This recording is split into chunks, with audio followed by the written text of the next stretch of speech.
ओम शांति।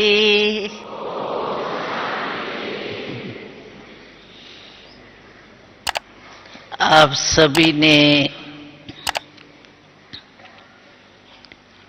अपने प्यारे घर में आकर बाप दादा के चरित्र और मुरली को सुन करके कितने हर्षित हो रहे हैं। मधुबन का वायुमंडल,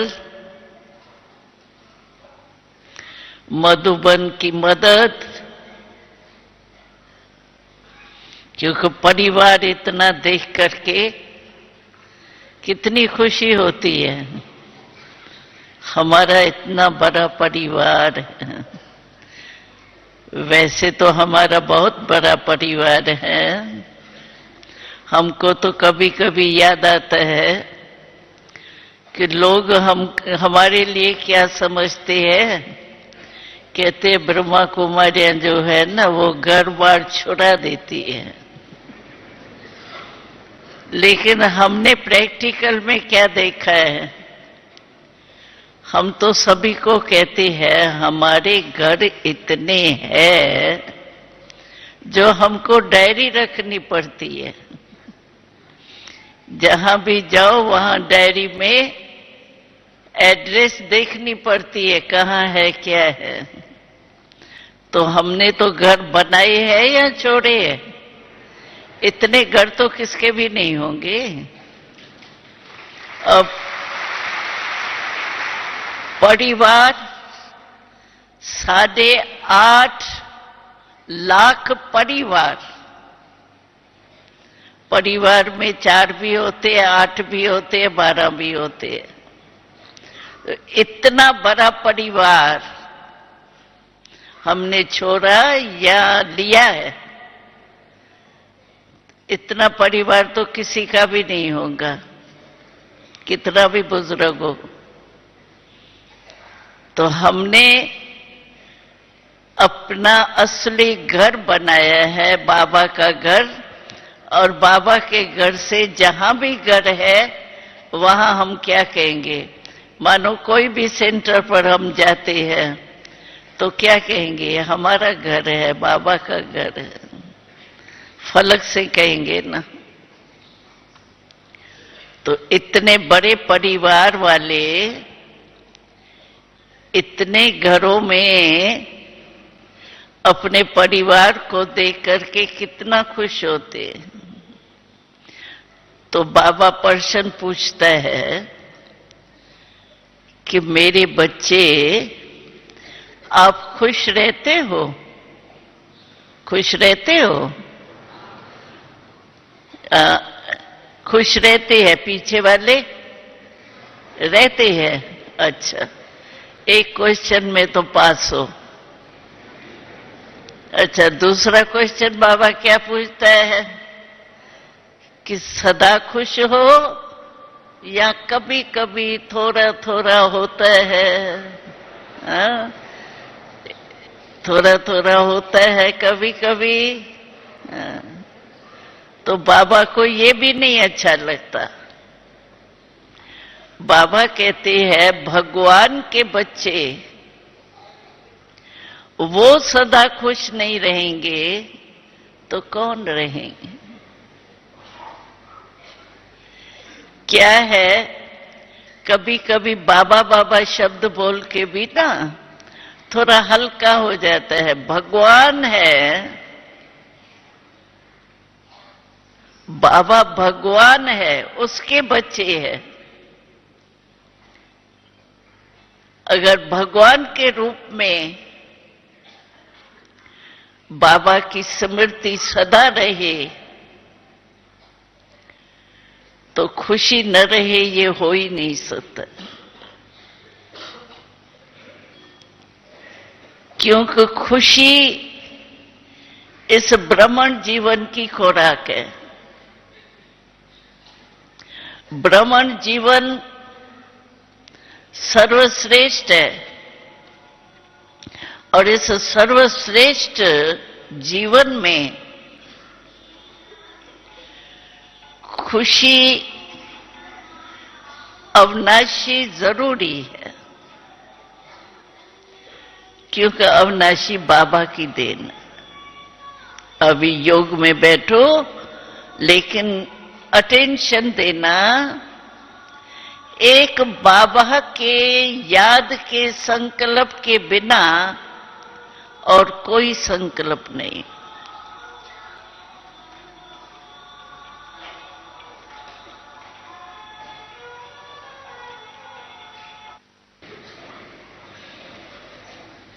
आज का विषय है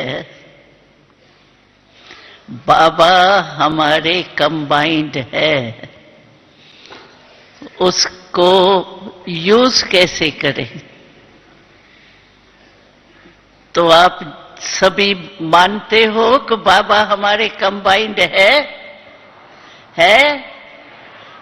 किसके कंबाइंड है? आप सबके हैं, हाथ उठाओ। सभी के हैं। तो कंबाइंड का फायदा भी उठाने वाले हो ना, क्योंकि कंबाइंड किस लिए है बाबा? समय पर सहयोग, वरदान और मदद देने के लिए। बाबा सर्वशक्तिवान है। हम कभी कभी किसी भी शक्ति में मानो कमजोर हो जाते हैं, तो हम सोचते हैं हमारे से ये समस्या हल होना बहुत मुश्किल है। कभी कभी अलबेले भी हो जाते हैं, कभी कभी दिल शिकस्त भी हो जाते हैं। लेकिन बाबा कहते हैं कि आप में कोई भी शक्ति की कमी है, लेकिन जो मैं कंबाइंड हूं वो तो सर्वशक्तिवान है ना। तो सर्वशक्तिवान अगर हमारे में कोई शक्ति किसी समय कम है,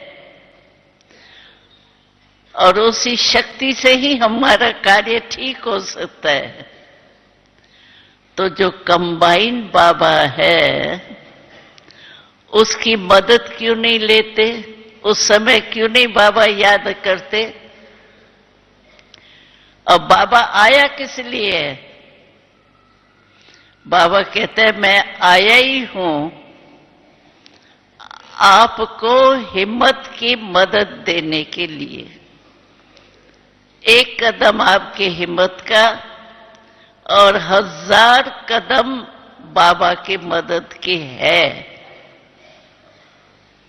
क्योंकि बाबा सर्वशक्तिवान है। लेकिन होता क्या है, माया भी बहुत होशियार है ना। तो माया उसी समय हमको अकेला कर देती है, बाबा को बुला लेती है, और अकेले होने के कारण हमारी विजय नहीं होती, लेकिन कहां कहां हार हो जाती। तो बाबा कहते हैं उसी समय याद करो कि बाबा कंबाइंड है किस समय और किस परिस्थिति के टाइम।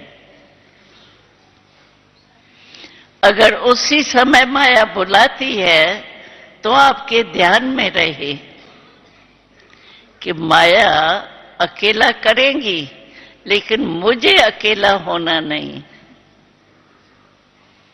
और कंबाइन जो होता है वो सदा साथ रहता है। साथ हम कहे बाबा मेरे साथ है, तो साथ का थोड़ा किनारा भी हो सकता है, लेकिन कंबाइन तो साथ ही साथ है, सदा साथ है। तो बाबा को दिल से याद करो। बाबा का वायदा है अगर आपने दिल से याद किया, मेरा बाबा, मीठा बाबा, प्यारा बाबा हजूर हाजिर है। हमारे लिए बाबा आए हैं और मेरा बाबा कहते हैं हम, तो मेरे के ऊपर तो अधिकार होता है। कोई भी मेरी चीज होंगी, अभी ये है, मैं कहूंगी ये मेरा है, इस समय तक मेरा है, तो मैं जैसे भी चाहूं यहां रखूं वहां रखूं, कुछ भी करूं, तो मैं इसकी मालिक हूं ना। हम कहते हैं भगवान मेरा है। जहां भगवान है वहां तो विजय है ही। हमें याद है बचपन की बातें, ब्रह्मा बाबा की बातें। तो जब हम छोटेपन में आए तो बोर्डिंग के रीति से आए, अध्यात्मक बोर्डिंग के रीति से। माँ बाप ने भी उसी ख्याल से भेजा। लेकिन कुछ टाइम के बाद हमारे ही मित्र संबंधी वो कहने लगे, अभी तो बोर्डिंग में आए थे, उसकी छुट्टी दी थी, अभी तो आप अपने घर में आ जाओ वापस। हमने कहा नहीं, हमको बाबा ने निमित्त बनाया है विश्व कल्याण के कार्य के लिए। तो वो हंसते थे, वो कहते थे आप 80 बच्चे छोटे और विश्व कल्याण करेंगे, ये आपको बहकाया जा रहा है। विश्व कल्याण 80 बच्चे करेंगे, क्या पता है विश्व कितनी बड़ी है। इसलिए अभी से वापस आ जाओ, क्योंकि वो ये समझते थे कि एक बाबा की प्रॉपर्टी से ये यज्ञ चल रहा है। तो वो कहते थे कितने तक चलेगा, आपको बहकाया जा रहा है। हमें याद है हम लोगों ने बाबा को कहा, बाबा हम अखबार में डालेंगे। क्या डाला? ओम मंडली रिचेस्ट इन द वर्ल्ड, ये बाबा ने अखबार में डलवाया। और दूसरी बात क्या हुई, उन्होंने कहा आप देखना थोड़े टाइम के बाद आप भूखे रह जाएंगे, हमारे घरों में आना ही पड़ेगा, इसलिए अभी से आ जाओ। विश्व कल्याण वगैरह की बातें सोचो नहीं। तो हम उनसे एक प्रश्न पूछा। हम लोगों को तो नशा था ना, हमको विश्व कल्याण परमात्मा का वरदान है, वो होना ही है। भले हम लोग छोटे थे, हमने नक्शा भी नहीं देखा था वर्ल्ड का, इंडिया का ही देखा था, लेकिन नशा था भगवान हमारे साथ है। तो हमने उन्होंने पूछा, तो आप महाभारत को जानते हो, महाभारत को मानते भी हो? तो कहने लगे हाँ, महाभारत तो हमारे हिंदुओं का शास्त्र है, वो कैसे नहीं मानेंगे। तो हम लोगों ने उसको कहा कि महाभारत में पांडव कितने थे? विजय पांडवों की हुई, लेकिन कितने थे? 5 थे, और हम 80 हैं। तो 80 बच्चे, भले बच्चे हैं लेकिन 80 हैं, तो हम तो कितने वर्ल्ड को जीत सकते हैं। आप कहते हो 80 बच्चे क्या करेंगे? एकदम चुप हो जाते थे, कहते थे इनों से बोलना बहुत मुश्किल है। क्योंकि हम लोगों को भी नशा था कि भगवान का वरदान है, भगवान का वरदान। हम बाबा को कभी कभी हंसी में कहते भी थे। बाबा ड्रिल हम करते थे ना, तो बाबा रोज गुड मॉर्निंग करने आता था उस समय, और हमेशा कहता था, एक एक बच्चे को देख के कहता था, एक एक मेरा बच्चा विश्व कल्याणकारी है।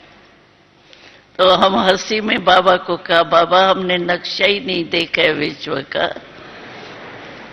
तो बाबा कहता था, बच्ची भले देखा नहीं है, लेकिन ये परमात्मा का वरदान है तुमको, तुम देखना कैसे ये वरदान सिद्ध होता है।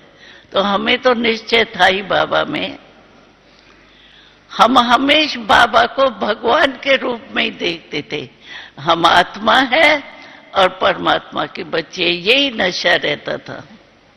रवाजी शाहूकार कोई का बच्चा, प्राइम मिनिस्टर का, प्रेसिडेंट का बच्चा, उसको कितना नशा होता है, और हम तो भगवान के बच्चे हैं। तो ये अटूट निश्चय था, बाबा भगवान, और भगवान हमको मिल गए हैं, इसी खुशी में रहते थे। और भगवान ने जो कहा वो होना ही है।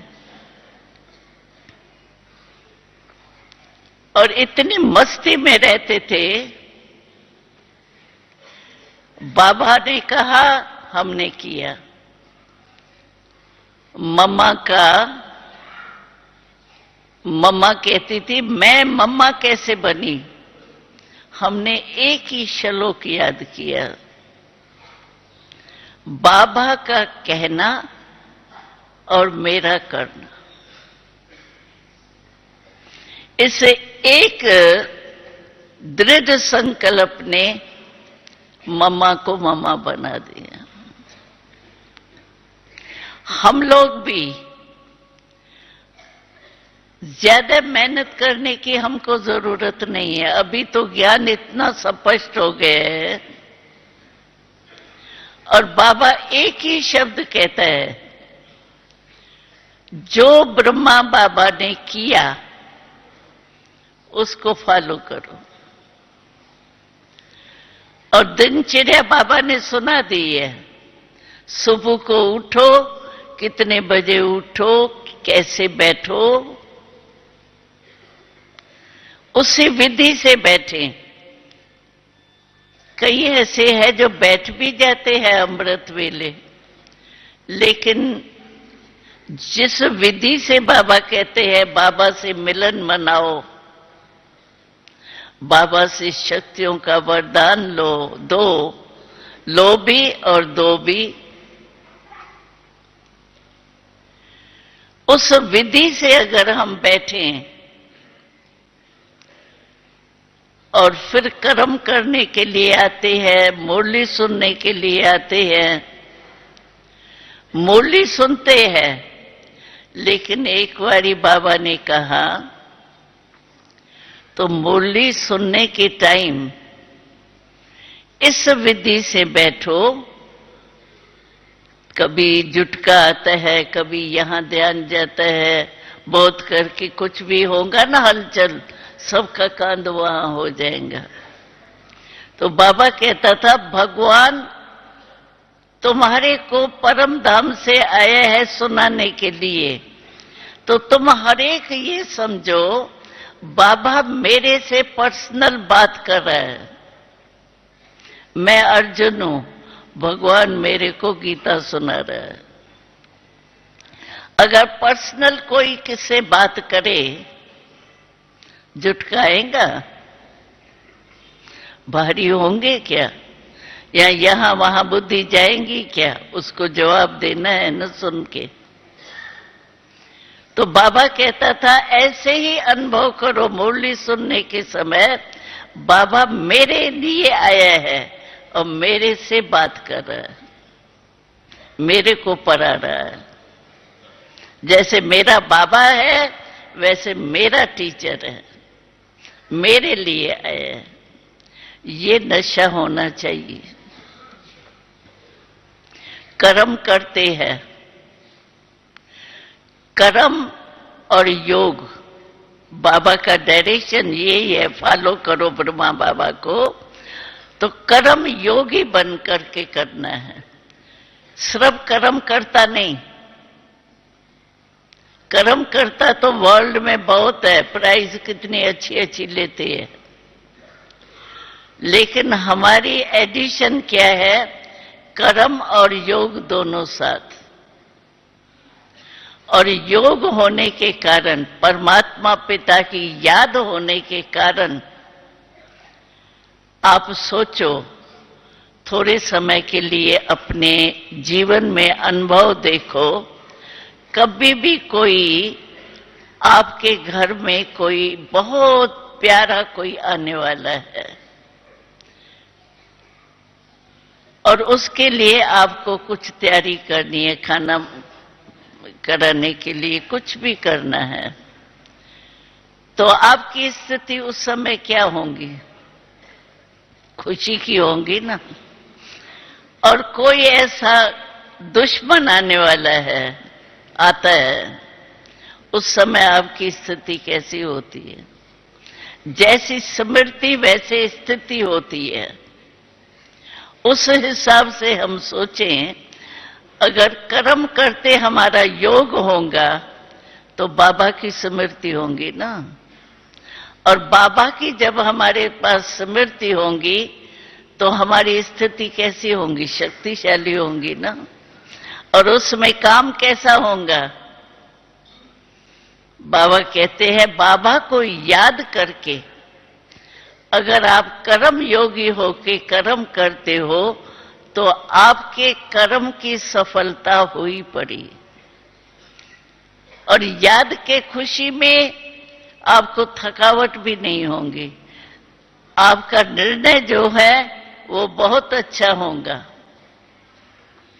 इसीलिए बाबा कहता है, सिर्फ कर्म नहीं करो, लेकिन कर्म योगी। योग लगाने का टाइम अलग, कर्म करने के टाइम योग नहीं, सिर्फ कर्म करो ये नहीं करो, कर्म योगी बनो। तो हमारा कितना अच्छा कर्म होगा,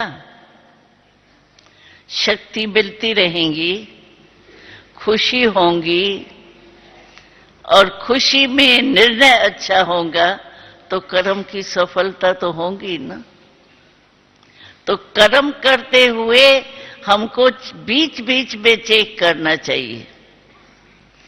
क्या होता है, हम संकल्प तो बहुत अच्छा करते हैं, सुबह को अमृत वेले अपने आप भी अपने सोचते हैं, आज ये करेंगे, आज इस स्वमान में रहेंगे, आज इस शक्ति के स्मृति में रहेंगे, ये गुण सामने रखेंगे। लेकिन क्या है, कर्म में जब जाते हैं ना तो एक्शन कॉन्शियस, कर्म का ही संकल्प चलता रहता है, बुरे नहीं चलते, व्यर्थ भी नहीं चलते, लेकिन कर्म के ही चलेंगे। बॉडी कर्म कॉन्शियस हुए ना, सोल कॉन्शियस तो नहीं हुए ना। लेकिन बाबा कहता है, कर्म योगी बनो, कर्म करते हुए बाबा के याद में रह करके काम करो, तो उस कर्म में बहुत बल भी मिलता है और सफल भी हो जाता है। तो हमको अपना बीच बीच में चेकिंग चाहिए। कई भाई बहन कहते हैं, हमको तो टाइम ही नहीं होता है, ऐसा काम होता है दिमाग का जो टाइम ही नहीं मिलता है, चेक करने का भी टाइम नहीं मिलता। तो हम सभी को कहते हैं, आप सारे दिन में पानी कितने बारी पीते हो? 7-8 बारी पीते हो?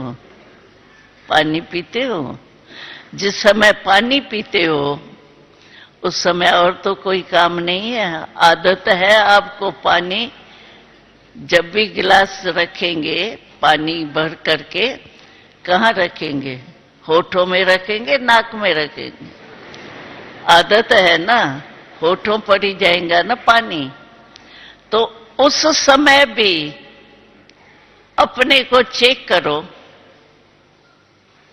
सेकंड लगता है, मैं कर्म करता हूं या कर्म योगी हूं? ज्यादा टाइम लगता है क्या? 8 बारी पानी पीते हो, 8 बारी तो करो, तो चेक करो और चेंज करो। ऐसे नहीं सिर्फ चेक किया, नहीं, इतना पावरफुल योग नहीं है। मानो आपने 8 बारी चेक किया, थोड़ा ढीला रहा तो दिल शिकस्त हो जाएंगे। मेरा शायद भाग्य नहीं है, मेरा पाठ नहीं है। इसीलिए बाबा कहते हैं बीच बीच में चेक करो। बाबा ने 8 बारी मन की ड्रिल बताई थी। 8 बारी क्यों बताई? कई भाइयों ने तो क्या किया, बहनों ने एक ही टाइम 4 बारी कर लिया, सुबह को किया फिर शाम को किया। लेकिन बाबा ने कहा 8 बारी करो, वो इसीलिए कि बीच बीच में करने से चेंज अपने को कर सकेंगे। फिर जो चेंज अटेंशन दिया ना, वो काफी टाइम चलेगा। तो बाबा कहते हैं बीच बीच में चेकिंग अपनी होनी चाहिए। और दूसरी बात बाबा कहता है कि हमेश अपने को बाबा के छत्र छाया के अंदर हूं, ये अनुभव करो। जहां बाबा की छत्र छाया होंगी, वहां माया की छाया आ ही नहीं सकती। तो छत्र छाया क्या है? बाबा की याद ही छत्र छाया बन जाती। और छत्र छाया हमारे ऊपर है तो माया की छाया आ ही नहीं सकती। इसीलिए अभी बाबा ने होमवर्क भी दिया। बाबा ने कहा अच्छा और कुछ नहीं कर सकते हो तो माइंड डांस, मन की डांस कर सकते हो, मन में डांस कर सकते हो खुशी की। उसके लिए तो टाइम की बात नहीं है। कोई पाँव नहीं चलाने या बहाने, आजकल तो सभी के गोडे बहुत जल्दी खराब हो जाते हैं, लेकिन इसमें तो ऐसी कोई बात नहीं है। मन में खुशी की डांस करो। अगर मन में खुशी की डांस होंगी तो ऑटोमेटिकली खुशी देने वाला कौन, वो जरूर याद आता है। तो मन की डांस आती है आप सबको? आती है कि सीखनी पड़ेंगी? आती है? जिसको आती है वो हाथ उठाओ। आती है, सभी को आती है। अच्छा करते हो? हाँ करते हो? करना चाहिए, क्योंकि हमारे जैसा और कौन खुश रह सकता है? खुशी हमने पहले भी किसको सुनाया, तो देखो एक खुशी में, एक खुशी का शब्द है, एक खुशी के शब्द में हेल्थ भी है, वेल्थ भी है। कहते हैं खुशी जैसी कोई खुराक नहीं, कहते हैं ना। तो खुराक से क्या होता है? हेल्थ। और खुशी जैसा कोई खजाना नहीं, तो खजाने से क्या हुआ? वेल्थ। और खुशी तो है ही, हैप्पी तो है ही। तो एक खुशी में हेल्थ, वेल्थ, हैप्पी तीनों ही। तो हमारी खुशी नहीं जानी चाहिए। और खुशी जाती कैसे है पता है? कभी नोट किया है? खुशी किस दरवाजे से चली जाती है? खुशी जाने का दरवाजा कौन सा है? बहुत बढ़िया दरवाजा है जो ले जाती है खुशी। होता क्या है? कोई ने बुरा कह दिया, इंसल्ट कर दी, कुछ झूठ बोल दिया, और बहुत कहते हैं भाई बहने, तो हमको वैसे गुस्सा नहीं आता है, लेकिन जब कोई झूठ बोलता है ना तो बहुत गुस्सा आ जाता है। तो एक बारी क्या हुआ, मम्मा के पास कोई गई तो मम्मा को कहा, मम्मा मुझे पता है क्रोध क्यों आया, क्योंकि उसने झूठ बोला, एकदम बात ही नहीं है, और इतना बड़ा झूठ मेरे ऊपर लगा दिया, तो मेरे को क्रोध आ गया। तो मम्मा ने उसको कहा, ठीक है, उसने तो रांग किया, नहीं करना चाहिए था उसको, लेकिन उसने क्रोध किया, उसका रांग है। आपको फीलिंग आई, जो आपको भी जोश आया, मम्मा को सुनाऊं इसने ये किया, तो फीलिंग आई ना, तो वो राइट है भला। मम्मा ने कहा, तो जैसे आप उसके लिए कहती हो रांग है, वैसे फीलिंग आना ये राइट है। और फीलिंग फ्लू के बुखार के समान है। कोई भी मन में फीलिंग आती है, आप देखो फ्लू बुखार में क्या होता है, मुख करवा होता है या मन करवा होता है। फ्लू में क्या होता है, खाना नहीं अच्छा लगेगा, सोना नहीं अच्छा लगेगा, वही बात बार बार याद आएंगी। तो मम्मा ने उसको कहा, तो ठीक है, वो रांग है, लेकिन आप भी तो रांग कर रही हो ना, वो नहीं करो ना। भले बात सुनाती हो, भाई उसने ये किया, लेकिन फीलिंग से क्यों सुनाती हो? तो हमारे को अपने को चेक करना है, खुशी जाती कैसे है। कोई ने कुछ कहा और हमारी खुशी ले जाते हैं और हमको परेशानी देके जाते हैं। क्यों हमारी परेशानी होती है? क्योंकि हम उसी बात को, जो हमारी कह के गई ना वो बात, उसी बात को भिन्न भिन्न रूप से सोचते रहते हैं। वो कौन सी शब्द है जो सोचते रहते हैं? पहला शब्द है क्यों। इसने ये क्यों किया, क्यों कहा, क्यों आया, व्यर्थ संकल्पों की क्यों लग जाती। 5 शब्द आते हैं उस समय याद, यही दरवाजे हैं। क्यों, क्या, कौन, ये कौन है जो ऐसे करके गया है, क्या, कब तक करेगा, ये कह कह के 5 शब्द हम यही सोचते रहते हैं। लेकिन जो बीत चुका, वो बीते हमारे हाथ में है ही नहीं। ये पानी बिलोड़ना है। पानी बिलोड़ने से क्या मिलेगा? बाहों का दर्द मिलेगा, और तो कुछ नहीं मिलेगा। तो हम पास्ट को ही सोचते रहते हैं। पास्ट हमारे हाथ में नहीं है, फ्यूचर हमारे हाथ में है। फ्यूचर का नहीं सोचते हैं क्या करें, बीते हुए को ही सोचते रहते हैं। तो इससे हमारी खुशी गुम हो जाती है और परेशानी हम ले लेते हैं।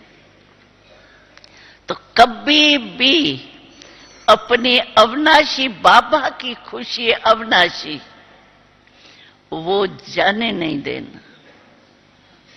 क्यों का दरवाजा बंद करो तो खुशी आपकी कभी नहीं जाए। सदा अतीन्द्रिय सुख में, क्योंकि आत्मा हूं, तो आत्मा की खुशी भी अति इंद्रिय खुशी है, इंद्रियों के आधार पर नहीं है, आत्मक खुशी है वो। इसीलिए उस आत्मक खुशी को कभी भी छोड़ना नहीं। बाबा का स्लोगन है, खुश रहो और खुशी बांटो।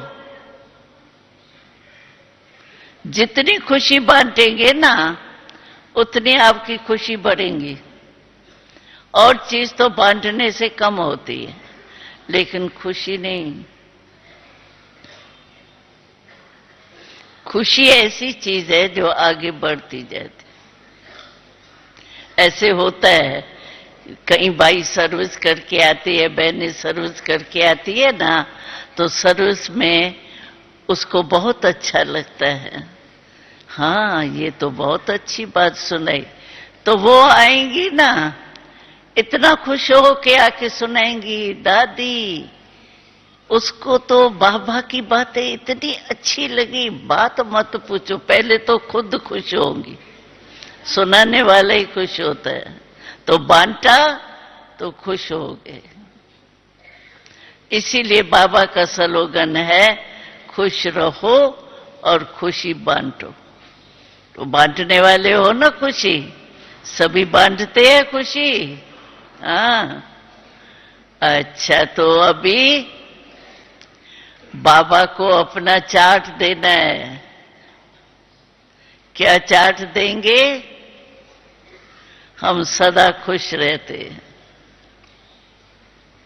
खुशी कभी नहीं गंवाते।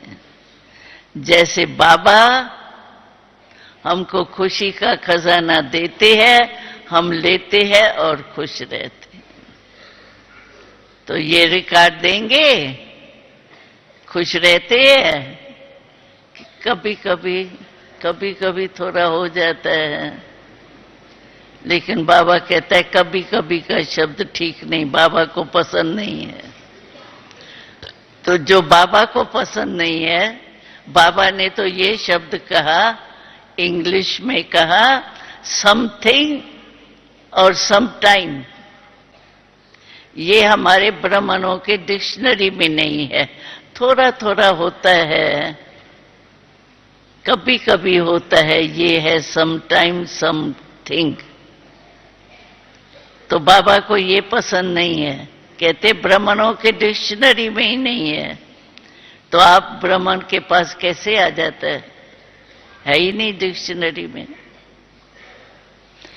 तो खुश रहना, अभी से चेक करना, सदा खुश है या खुश है। कभी कभी वाले तो फिर बाबा ने क्या सुनाया, अगर यहाँ ही कभी कभी होगा ना, तो वहां भी राज्य में नजदीक थोड़ी आएंगे, कभी कभी मिलने आएंगे। आज बाबा ने कहा ना, जो नजदीक साथ रहता है, सहयोगी रहता है, वो वहां भी राज करने वाले जो होंगे, राजा रानी विश्व के, उन्हों के नजदीक होंगे। तो हमको बाबा के नजदीक आना है ना। ब्रह्मा बाबा विश्व के राजा बनेंगे तो हम नजदीक वाले बनेंगे ना। तो नजदीक तब बनेंगे जब अब बाबा के नजदीक होंगे, तो वहां भी नजदीक आएंगे। इसीलिए अपना चार्ट आप चेक करके खुश रहना और खुशी बांटना। ओम शांति।